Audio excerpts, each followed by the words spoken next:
Uau, ó, esse é um tipo de investimento do BNDES e do IFAM. Que funciona. Não só que funciona, que é necessário, né? Gente, isso é a manutenção de um local, assim, essencial para a brasilidade. E esse fato da doença não ter chegado aqui na cidade virou estudo do Vaticano. Por que não entrou? Se são cidades consecutivas. Sim. Vindo lá de trás, né? Goiânia, Itamaracá, Igaraçu, Olinda e Recife. Meu nome é Maria Barreiros, eu sou guia de turismo regional Pernambuco. Maravilhoso. E fico responsável para atender vocês aqui na igreja mais antiga do Brasil em funcionamento. Olha, é uma honra enorme estar presente aqui, então, se puder guiar a gente... Sim, vamos lá na frente?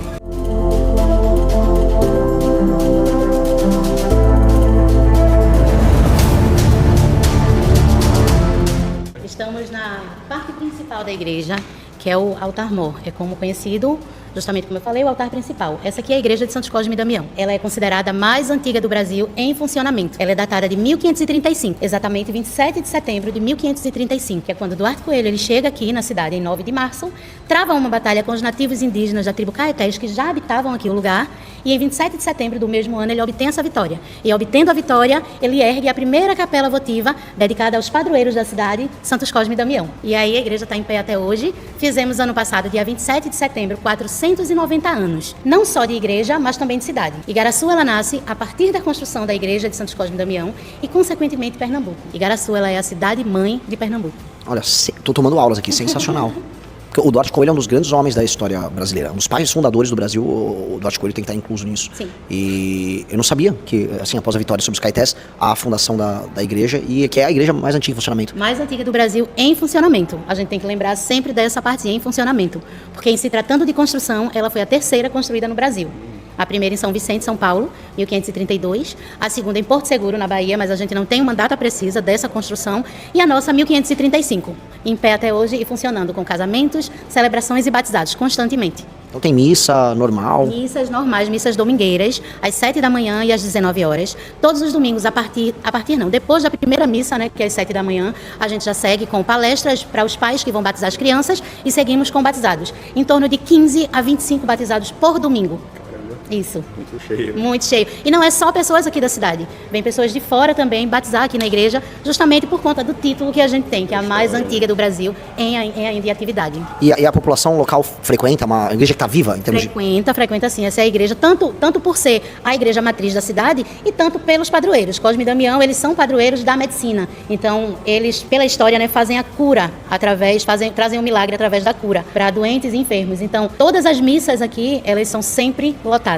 Sensacional. Isso é sensacional. Isso é muito bom de ver. Sim, Assim. sim, Isso é muito bom. Foi restaurada recentemente, né? Isso, foi restaurado agora no final de 2018 e entregue em 2022, em 27 de setembro de 2022. E o restauro principal foi aqui no altar-mor, onde foi restaurado o floral lateral, que são pinturas do século XVII. Uma pergunta, é uma reconstituição do que era a pintura... Da pintura original. Esse trabalho de restauração que eles fizeram, no trabalho de prospecção, eles encontraram 5 camadas de tinta em cima da pintura original. E a gente tem ali, ó, no finalzinho da parede, aquele quadradinho parecendo um semáforo, que está constando várias cores. No floral lateral, nessa parte verde, foram encontradas 5 camadas de tinta em cima da pintura original. E no roda-meio da igreja, que seria essa parte marrom, 6 camadas de tinta. E a gente sempre conta de baixo para cima. As primeiras cores e as últimas em cima. E aí eles conseguiram restaurar em 100% os florais laterais e o roda-meio da parede da igreja. Uau, ó, esse é um tipo de investimento do BNDES e do IFAM. Que funciona. Não só que funciona, que é necessário, né? Isso é a manutenção de um local, assim, essencial para a brasilidade. Eu tinha falado ontem lá no negócio das Guararapes, no Monte dos Guararapes, onde teve a Batalha dos Guararapes, assim, do aspecto fundacional cultural que Pernambuco tem, que fazer as duas fontes irradiadoras de cultura do Brasil, você coloca Paulistânia e Pernambuco. São dois tipos de cultura muito diferentes, ainda que seja a origem delas seja o mesmo país. Aí ela comenta, né? Você tem a igreja de São Vicente e tem aqui. São duas. Você vê que assim, são dois braços de dois Brasis muito diferentes que nasceram, cresceram e que precisam se articular, porque se a gente resolve esses dois Brasis, a gente resolve o Brasil como um todo. Que coisa maravilhosa. Já não sei, esses quadros, o que eles são? Eles são recentes, né? Não. São quadros do século XVIII. Eles são chamados de quadros de ex-votos. É quando a pessoa ela faz um pedido a um santo de devoção, esse pedido é atendido e, em sinal de gratidão, ela doa alguma coisa para a igreja. É como... deixa eu tentar Não, eu entendi, mas assim, o quadro em si é uma reconstituição do quadro. Esses são réplicas, mas os originais Então, aqui? continuam aqui na cidade, no Museu Pinacoteca. Ah, sensacional. Aqui ficam réplicas porque a igreja ela fica muito exposta. Lógico. Então lá realmente tem um cuidado maior, um lugarzinho mais resguardado. E aí dos 4 quadros, eu vou falar um pouquinho desse daqui, que é o principal. É um dos principais, não que os outros não sejam, mas esse daqui, ele se trata do milagre da febre da peste amarela aqui na cidade. Foi um milagre que foi reconhecido e assinado pelo Vaticano, o milagre de Cosme e Damião. Na imagem a gente consegue ver algumas cidades, Goiânia, Itamaracá, Igaraçu, Olinda e Recife. Essa peste da febre amarela, ela assolou toda essa região, mas a cidade de Igaraçu não foi atingida. Conta a história que... Posso fazer uma pergunta? Isso. Pelo que eu tô vendo, isso parece até aquele filme O Sétimo Selo. Tem ali uma caveirinha, uma Dona Morte com uma foice, certo? Isso. E é o São Cosme e o São Damião, cada um de um Isso. lado, impedindo a chegada dela. Isso, são... Vocês viram ali? Dá pra Isso. pegar com a câmera? São os ceifadores. Sim. E é isso que a gente mostra na imagem e pede para o visitante tentar identificar. Então, a peste, ela seria esses ceifadores aqui na cidade de Igaraçu. E Igaraçu não tem nenhum vestígio de ceifadores dentro da doença. Enquanto Recife tá tomada ali. isso, Recife, Olinda, Itamaracá, Goiânia. E aí, esse fato da doença não ter chegado aqui na cidade virou estudo do Vaticano. Por que não entrou? Se são cidades consecutivas. Sim. Vindo lá de trás, né? Goiânia, Itamaracá, Igaraçu, Olinda e Recife. E aí, ainda não teria sido assinado, mas como conta aqui nos escritos aqui do quadro, que é um português arcaico, ele é um pouquinho mais difícil da gente entender, vem de 2 a 3 pessoas do Recife para cá, atrás dessa cura, porque sabem a história de Cosme e Damião, que eles são padroeiros da medicina, eles eram médicos, e Igaraçu não teve vestígio dessa doença. E aí, quando eles entram aqui na cidade, eles já entram curados. Então, a bênção que eles receberam foi tamanha, que eles viram devotos de Cosme e Damião e ficam na cidade. A doença, ela era uma doença transmissível. E mesmo eles vindo com essa doença para cá, essa doença não prolifera entre os moradores. E aí o Vaticano junta os 2 fatos, reconhece como milagre de Cosme e Damião, e esse milagre é assinado na década de 50 do século passado. Após essa assinatura, esse reconhecimento, nós ganhamos aqui uma relíquia, que é um braço de prata, vindo diretamente do Vaticano, todo documentado, e dentro desse braço de prata contém a falange do dedo mindinho de um dos santos. Tá brincando. A gente não sabe qual santo, qual dedinho de qual santo. Eles eram irmãos gêmeos, né? Sim, eram gêmeos. E aí, documentado pelo Vaticano, ele está lá. Fica onde? Dentro do convento franciscano. Não fica exposto ao público lá embaixo. Ele só é exposto aqui na igreja, todo dia 27 do mês, em uma celebração, às 3 horas da tarde, que esse braço fica aqui no centro do altar, exposto para os fiéis que vêm visitar aqui a missa e vêm para a missa, né? Que é uma missa totalmente voltada para Cosme e Damião, é onde os fiéis eles recebem as bênçãos para as curas das suas doenças, da alma, do espírito e do corpo. Sensacional. Isso foi em que ano, mais ou menos? Foi em torno de 1700, século XVIII. Que ali, vamos tentar traduzir, que tá ali, ó. Dos especiais favores que tem recebido esta freguesia? Sim. De Igaraçu, dos seus padroeiros São Cosme e São Damião, foi defenderem da peste. Aqui chamaram males que infestaram a todos. É isso?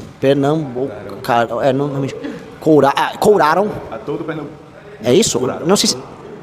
A todo alguma coisa curaram. A todo eu não sei. Aí que couraram muitos anos, começando de 1685, e ainda passarão a Goiânia e a outras freguesias adiante. Soa toda... Não. Foi deixada intacta. Deixada intacta porque sabem 2 ou 3 pessoas os trouxeram. Termine. Trouxeram nelas se findaram. Sim. Sem passar a outra, o que tudo Existem umas contrações que eles fazem ali, né, umas abreviações. Nossa memória se pôs este quadro no ano de 1729. Codeu de esmola? Cedido de esmola. Tá. Isso mesmo. Aí o que é meritíssimo? Não, mestre ou M, o que é? A gente não consegue identificar. Já não sei, eu também não sei. Sensacional. Sensacional. E aqui, ó, e a estrutura dela é mantida intacta desde aquela época, a parte estrutural. Ela já passou por algumas reformas, tanto é que quando a capela ela foi construída realmente capela. E aí, a partir do meio do século XVII em diante, ela entra em ampliação. E aí vai ganhando traços da arquitetura da época. Século XVI, a arquitetura primitiva é o maneirismo. São traços retos e sem detalhes, como a gente vê no frontispício da igreja.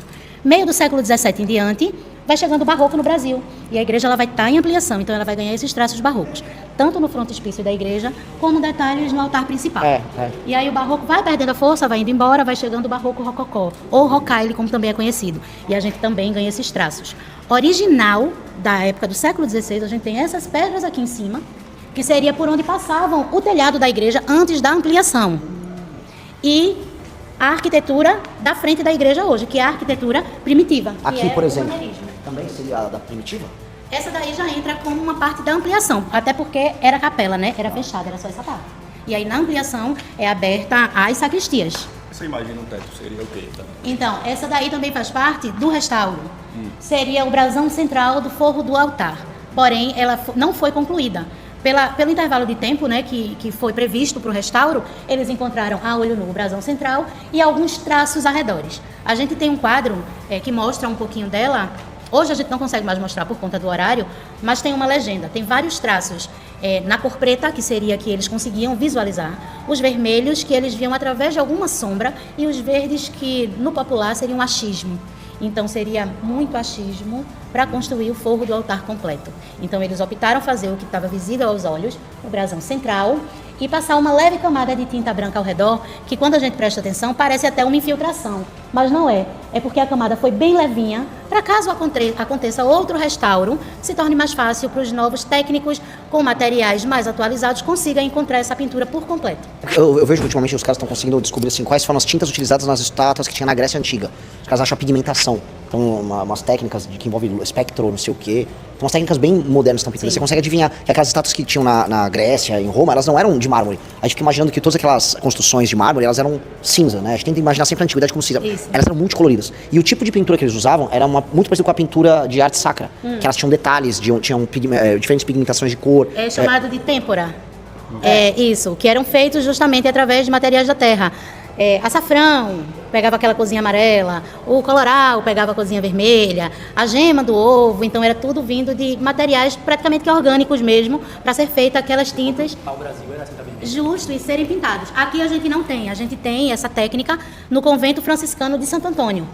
O teto do convento, ele é todo feito nessa técnica. Lá a gente consegue ver um pouquinho melhor. O altar é igual desde a restauração, não, mudou não, muito, não. né? Recente, né? Assim, da restauração sim, o formato é o mesmo. Porque tá muito bonito. Né? O formato é o mesmo, os detalhes são o mesmo, até porque são arquiteturas que não podem ser retiradas. Então, para o restauro, ele restaura o que já tem. Ele reforma o que tem. Esse aqui foi restauro. Então, foi restaurar tudo que já existia no altar. O dourado são folhas de ouro que precisou ser refeitos por completo. Folhas de ouro de 5 a 10 milímetros. As imagens continuam as originais, elas originais que eu falo, originais de cada época. A Maria, qual foi a época do São Ivo? A gente não tem essas informações. A gente está guardando o livro de tombo da igreja para a gente pegar essas informações, que é uma coisa bem restrita. Mas cada uma imagem, ela tem uma época aqui da igreja. A de Cosme e Damião lá em cima, aquelas ali, elas não são as originais. As originais são de 1597. Elas estão também no convento franciscano de Santo Antônio, onde se encontra a Pinacoteca. Então Sensacional. lá consegue. Sensacional, olha, sensacional. Que honra tá aqui, hein? Essa viagem tá valendo muito a pena. Muito mesmo. Então a parte da frente a gente vai encontrar esses elementos arquitetônicos mais arcaicos, né? Você consegue observar aí na frente. Tanto no frontispício da igreja, que é essa parte principal, onde você vê traços simples, maneiros, de onde veio o maneirismo. É o triângulo em cima, o retângulo embaixo, a porta quadrada. A torre, ela continua sendo barroca, ela foi construída na era barroca. Então você consegue ver realmente a diferença, tanto da frente como da torre da igreja. Fique à vontade, viu? Muito obrigado. Bom nada, vamos comer. Olha, adorei essa cidade, tá? Cidade mais legal. Demais, né? Que... Duarte Coelho. Vamos assim, nossa, e realmente agora olhando, você vê esse elemento profundamente século XVI, né? Que realmente, cara, ela não é barroca. Ela não é barroca. Cara, que demais. Foi construída a pedido do Duarte Coelho. Isso. O Duarte Coelho, ele dá a ordem para o capitão Afonso Gonçalves, que seria seu braço direito, para erguer a capela. E aí, com as mãos negras, né, os escravos, foi construída a primeira capela. Muita história. O Duarte Coelho, chefe da capitania mais lucrativa do Brasil, aí, também mandou construir A data de hoje. a igreja mais antiga em funcionamento do Brasil. Aqui tem história. Muito obrigada, viu, gente? Sensacional, hein?